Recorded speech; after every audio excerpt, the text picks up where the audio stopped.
बिस्मिल्लाहिर्रहमानिर्रहीम। अस्सलाम वालेकुम students, welcome back to my YouTube channel glow to success. उम्मीद करती हूँ आप सब खैरियत से होंगे। आज हमने फर्स्ट ईयर का जो न्यू सिलेबस आया था उसकी मैथ की बुक हमने 1.1 कर ली थी, तो आज हमने 1.2 की तरफ मूव ऑन करना था। देखते हैं 1.2 में वो है क्या। को फैक्टर पहले देखते हैं। इसकी जो फर्स्ट डेफिनेशन है, A I J is equal to -1 I plus J M I J. I plus J, अब ये जो को फैक्टर अगर यहाँ पे A11 है जो हमने 1.1 में किया था, तो ये हम वहाँ पे 1+2 कर लेंगे प्लस, तो एम आई जे इसका माइनर होगा। अभी तो आपको कोई समझ नहीं आ रही होगी, लेकिन आगे जैसे जैसे हम स्टेप्स देखेंगे हमें पता चलता जाएगा। डिटर्मिनेंट क्या होता है? डिटर्मिनेंट हमने पहले भी देखा था कि determinant of A is equal to A11 A, जो है स्मॉल ए और अपर केस ले, दोनों डिफरेंट है, तो ये उन सब का प्लस किया है। डिटर्मिनेंट तो वैसे हमें लेना आता है 2/2 आर्डर का भी और 3/3 आर्डर का भी। तो क्वेश्चन नंबर 4 पहले देखते हैं तो पता चल जाता है कि है क्या।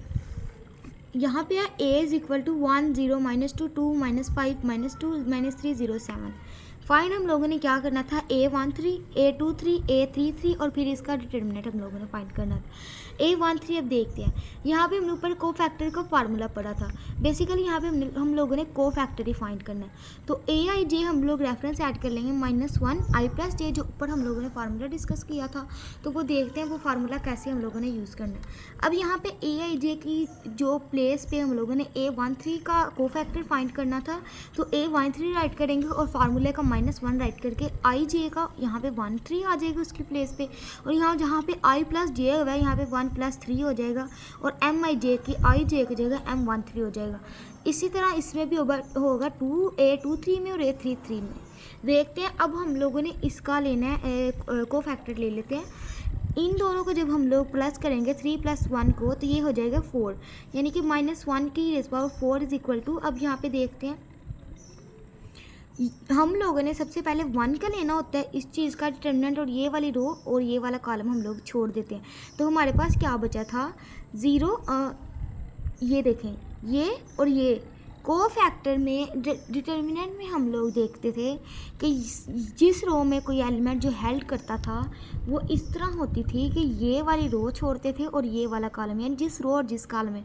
लेकिन यहाँ पे क्या होगा, अगर हमारा को फैक्टर A13 है ना, पहली रो और तीसरा कॉलम, पहली रो का तीसरा कॉलम हमारे पास ये है, तो यानी ये और ये हम लोग छोड़ देंगे, तो हमारे पास 0 -5 -2 और -2 बचेगा। इनका हम लोग लेंगे डिटर्मिनेंट। तो डिटर्मिनेंट इनका लेते हैं, कैसे होगा कि ये जो है -1 को अगर हम लोग डबल इसका स्केल लें तो 1 आ जाता है, -1 प्लस, तो ये 4 टाइम है तो फिर भी 1 नहीं आएगा, तो फिर ये क्या हो जाएगा 1, और यहाँ पे 0 को 2 से मल्टीप्लाई करेंगे तो ये 2 हो जाएगा, और 5 को 10 से करेंगे तो 5 को 2 से करेंगे तो ये 10 हो जाएगा। 0 - 10 आ जाएगा, यानी कि A13 हमारे पास यहाँ पे -10 आ जाएगा। तो यही इसका A13 था जो हम लोगों ने फाइंड कर लिया। नेक्स्ट क्वेश्चन देखते हैं, क्वेश्चन नंबर 4 पहले हम लोगों ने किया, क्वेश्चन नंबर 5 करते हैं। Find value of x। यहाँ पे हम लोगों ने x फाइंड करना है। x कैसे फाइंड करना है, यहाँ पे उन लोगों ने हमें एक वैल्यू दी हुई है, एक जो है वो दिया हुआ है, एक जो है क्वेश्चन दिया हुआ है 1 - 1 2 x - 1 x + 1 -3 3 2 x is equal to 0। सबसे पहले हम इसको एक्सपेंड करेंगे कि रो 1 को रो जो है कॉलम 3 से, तो यानी कि एक्सपैंड को हम लोग डिटर्मिनेंट भी कहते हैं। तो डिटर्मिनेंट में हम लोगों ने क्या प्रोसेस किया था कि ये जो है ये वाली रो अगर हमने 1 लिया तो ये वाला रो और ये वाला कॉलम छोड़ देंगे, तो ये देखें 1 x + 1 2 -3 x, इसका भी ऐसे करेंगे। अब हम लोगों ने साइन कौन से लगाने, अल्टरनेटिव साइन लगाने हैं। अगर इसके साथ प्लस लगाया है तो सेकंड वाले के साथ माइनस, फिर इस पर प्लस आगे भी होता तो फिर माइनस प्लस लगते जाने थे। तो ये देखें, अब हम लोगों ने x - 1 का फाइंड करना है, x - 1। अब हम लोगों ने ये और ये छोड़ देनी है, तो हमारे पास -1 2x बचता है जो हमने यहाँ पे राइट किया, और +3 का बिल्कुल ऐसे ही है। ये वाले 2 रो, एक रो और एक कॉलम छोड़ के हमारे पास ये 4 कॉलम बचते हैं जो हमने राइट करके कर लिए। अब हम लोग को 2 का जो ऑर्डर है वो एक्सपेंड करना आता है।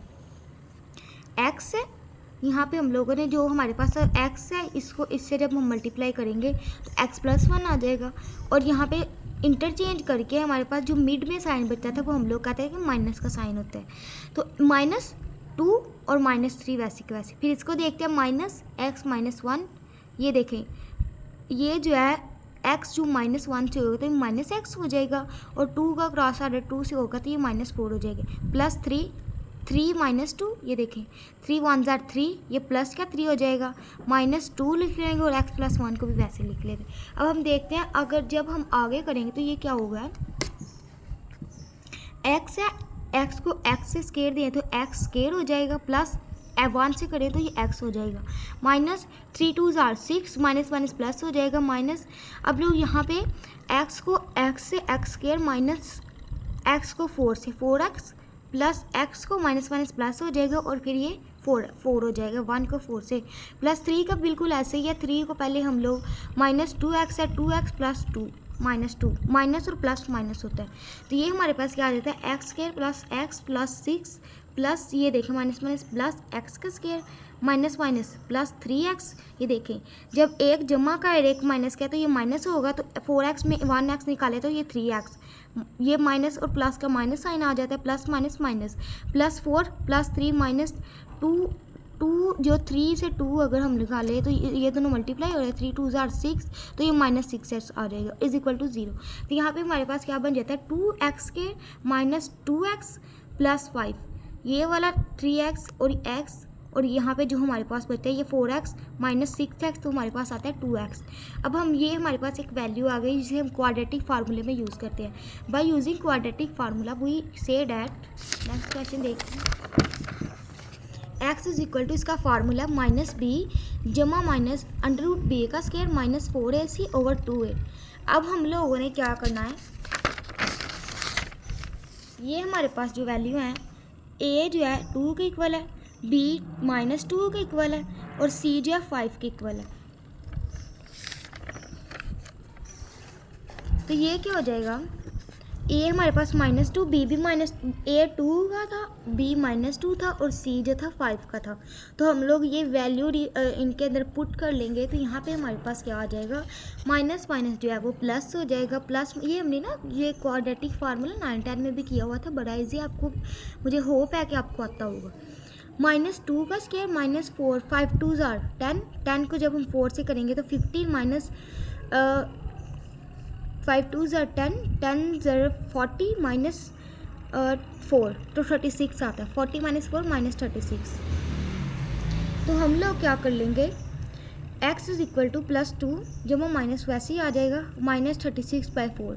तो हम लोग क्या देखते हैं, 36 जो है ये अब है कि 36 6 का स्क्वायर है, तो अंडर रूट को ख़त्म कर लेंगे तो 6 का स्क्वायर, तो यहाँ पे हम लोग एयोटा लगा लेंगे, क्योंकि जो अंडर रूट ख़त्म करने के लिए हम लोग अयोटा इस्तेमाल करते हैं। अब ये 4 जो है ये 2 से जो है डिवाइड हो जाएगा, तो यहाँ 2 आ जाएगा, और यहाँ पे क्या हो जाएगा, इसको हम लोग अगर 2 स्टेप में इन्वॉल्व करें तो 1 ± 3i आ जाएगा, 3 अयोटा आ जाएगी। तो यही हमारे पास इसकी वैल्यू आ जाती है x की, जो हम लोगों ने पीछे फाइंड करनी है। बड़ा इजी सवाल है, ये मोस्ट इंपॉर्टेंट लॉन्ग क्वेश्चन है, तो बड़ा इजी है। अब आगे हमने क्वेश्चन नंबर 5 की जो है सेकंड पार्ट पढ़ा था, अब थर्ड पार्ट इसका देख लेते हैं। ये भी बिल्कुल वैसे है जैसे हमने पीछे किया, फाइंड x, इसका भी फाइंड करने इसकी भी वैल्यू दी हुई है जो कि = 0। देखते हैं ये कैसे होता है, ये भी बिल्कुल वैसे ही है, हमने 1 लेना है, उसका हम लोगों ने एक्सपेंड कर लेना, डिटर्मिनेंट लेना है उसका, ये देखें 1 का पहला रो और पहली कॉलम छोड़ देना, तो ये रो हमारे पास पीछे बचते हैं हम लोगों ने राइट कर लेना एज इट इज़ पीछे की तरह ही है। फिर हम लोगों ने इसको एक्सपेंड कर लेना है, अल्टरनेटिव साइन ही लगाने हैं। ये देखिए x² -6 2 ज़ार 12, ये तो उससे भी ज़्यादा आसान है, -2x - 6, ये देखें 3 2 ज़ार 6 प्लस 1 2 6 12 प्लस 3 -3x, क्योंकि मिड में माइनस का साइन आता है।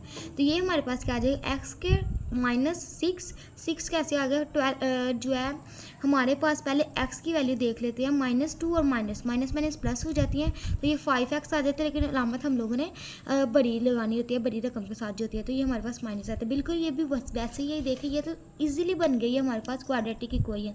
हम लोग अब इसको कन्वर्ट करते हैं, यहाँ पे a = 1 आ जाएगा, b = -5 एंड c = -8। ये लिखने से बड़ी ज़्यादा सवाल जल्दी से सॉल्व हो जाता है, बस हमें फार्मूला पता होना चाहिए। ये फार्मूला बिल्कुल पीछे वाले हम लोगों ने यूज़ करना है, क्वाड्रेटिक फार्मूला। अब इसमें हम लोग वैल्यू पुट करते हैं, जो b की वैल्यू -5 थी ऊपर, और b स्केयर -5 का स्केयर -4, a की वैल्यू हम लोग पुट करेंगे 1 और c की करेंगे -6। ये भी बिल्कुल वैसे ही तरीके से होगा। 5 का जब हम लोग स्केयर लेंगे तो 25 आ जाएगा और 6 4 ज़ार 24, तो ये आ जाएगा। तो यहाँ पे इन दोनों को प्लस करेंगे तो 49 आएगा। 49 किसका अंडर रूट होता है, स्केयर रूट होता है 7 का। तो 5 + -2 7 डिवाइडेड बाई 2। देखते हैं ये आगे से कैसे होता है। ये अब हम लोगों ने एक प्लस में था एक माइनस में था। अब हम लोगों ने चूँकि सोल्यूशन सेट निकालना, तो हम लोग क्या करेंगे, एक साइड पे प्लस ले लेंगे, एक साइड पे माइनस ले लेंगे। तो इसको हल करते हैं। प्लस वाली साइड पे 5 + 7 12 हो जाएगा। तो ये हमारे पास 2 से 6 12 होता है, 6 आ जाएगा। और इस वाली साइड पे 5 - 7 2 हो जाता है। तो ये हमारे पास जो सोल्यूशन सेट आ जाता है वो 6 और 2 आता है। ठीक हो गया। सोल्यूशन सेट पे लास्ट पे लिखना बहुत ज़रूरी होता है। इससे क्वेश्चन जो है अच्छी रिप्रेजेंट हुआ लगता है और इससे अथेंटिक लगता है कि वाकई भाई अच्छे से किसी ने हल किया हुआ है। बेसिकली इसमें ना आंसर का पता चल जाता है लास्ट पे। अब इसका क्वेश्चन नंबर 10 देखते हैं। Show that A inverse A is equal to I. यहाँ पे बिल्कुल वैसे है जिस तरह 4.1 के क्वेश्चन भी यहाँ पे रिपीट हुए हैं। A inverse A is equal to I है। यहाँ पे उन लोगों ने A की वैल्यू दी हुई है। यहाँ पे हम लोगों ने क्या करना है, A इनवर्स का फार्मूला बेसिकली क्या होता है, ये मैंने राइट किए हुए हैं 3 फार्मूला, जो कि इस वाले क्वेश्चन में 4.2 में यूज़ होंगे। A inverse one over determinant A। अब हम लोग को एडजॉइंट ए नहीं लेना आता है। इस वाले क्वेश्चन में हम लोग एडजॉइंट ए भी लेंगे, कोफैक्टर भी लेंगे और कोफैक्टर का ट्रांसपोज भी, और ये फिर AIJ भी लेंगे। बेसिकली आप लोग कह रहे होंगे 4.2 क्यों कह रही हूँ, क्योंकि ये जो पुरानी बुक है उसमें ये 4.2 है और न्यू सिलेबस में 1.1 और 1.2 बन के आई हुई है। सो मुझे थोड़ी गलती लग रही है। देख लिया आप आपका क्वेश्चन जो है ये क्या है। ए हम लोगों ने अब डिटर्मिनेंट लेना था बिल्कुल उसी तरीके से जिस तरह पहले था कि ये वाली रो और ये वाला कॉलम छोड़ देना, तो जो हमारे पास पीछे बचते हैं वो, तो ये भी बिल्कुल वैसे कर लेना। एक्सपैंड जब हम लोग कर लेंगे तो 0 -4 4 = 16 -2, ये बिल्कुल वैसे ही हो जाना है। और ये फिर जब हम लोग इसको प्लस माइनस कर लेंगे तो ये हमारे पास 4 आंसर आ जाता है। अगर इसका आंसर 0 आता तो फिर हम आगे क्या लिखते, फिर हम लिखना था this question has no solution, फिर ये इधर तक ही एंड हो जाता। चूँकि अब इसका डिटर्मिनेंट जो है किसी भी नॉन जीरो वैल्यू के इक्वल है, तो अब हम इसे आगे हल करेंगे। इसका फार्मूला अब हम लोग को AIJ फाइंड करना है। AIJ क्या, -1 I + J MIJ, जो हम लोगों ने पीछे वाले दोनों क्वेश्चन में किया बिल्कुल एज इट इज़ वैसे होगा। अब हम लोगों ने इसमें क्या करना है, ये थोड़ा लेंथी है लेकिन इसमें कंसेप्ट होगा तो आप बड़े ही जल्दी से सॉल्व कर लें। ये अक्सर आता भी है पेपर में, एज अ शॉर्ट भी आ सकता है कि A11 फाइंड करें, A12 फाइंड करें या A33 फाइंड करें।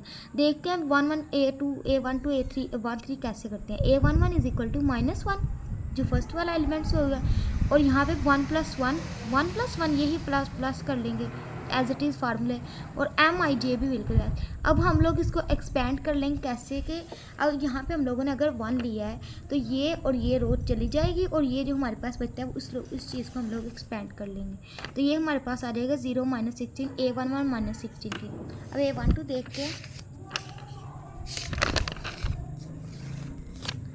A12 यहाँ पे तो A12 हम लोग ऐसे फाइंड करेंगे -1 1 + 2, ये फार्मूले का -1 ही आएगा। और वैसे ही कि फर्स्ट रो और सेकंड कॉलम को हम लोग एक्सपेंड करके तो जो वैल्यूज़ बाकी बचते हैं उनको ऐसे, तो फर्स्ट टाइम मैं आपको फिर भी बता देती हूँ। A12 कैसे होगा कि फर्स्ट रो और सेकंड कॉलम, तो हम लोग क्या करेंगे, ये और ये छोड़ दें, -5 5 4 0 हमारा यहाँ पे आ जाएगा। ये देखें फर्स्ट रो और सेकंड कॉलम हम लोग छोड़ देंगे तो बाकी जो बचता है वो, तो ये हमारे पास भी सॉल्व करके 0 -1 आ जाएगा और 0 - 20, तो ये हमारे पास A12 इज इक्वल टू 20 के इक्वल आएगा, क्योंकि -20 माइनस जो इससे होगा तो ये 20 आ जाएगा। अब हम लोग A13 देखते हैं। A13 है कि -1 1 + 3। अब इसका भी बिल्कुल वैसे ही करना है। A13 को पहली रो और तीसरा कॉलम, तो ये देखें ये हम लोग छोड़ देते हैं, ये और ये -5 0 5 और 4 हमारे पास आता है। तो ये देखें यहाँ पे -5 0 5 और 4। तो जब हम लोग इसको भी करेंगे एक्सपैंड तो ये भी हमारे पास आ जाएगा -20 के इक्वल। अब हम नेक्स्ट वाला देखते हैं A21।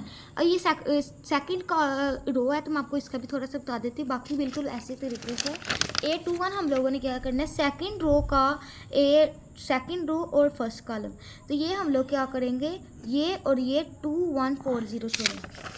तो ये देखिए यहाँ पे हम लोग लिखेंगे 2140, तो ये हमारे पास क्या आ जाएगा -1 0 -4 A21 +4 आ जाएगा। ये A22 भी वैसे ही होगा, सेकंड रो का सेकंड कॉलम छोड़ देंगे तो ये बिल्कुल वैसे ही आ जाएगा। A22 = -5। अब A23 देख लेते हैं, फार्मूले का -1 वैसे ही लगाएंगे, 2 + 3 ऊपर लिख लेंगे और जो इनके मिड में वैल्यू आएंगे उसको एक्सपेंड कर लेंगे। तो A23 हमारे पास आ जाता है 8। A31 अब देखते हैं, ये भी मैं आपको थोड़ा सा बता देती हूँ। A31 कैसे, थर्ड रो और फर्स्ट कॉलम। तो ये देखें, ये और ये हम लोग अगर छोड़ दें तो हमारे पास आता है 2104। ये देखिए 2104।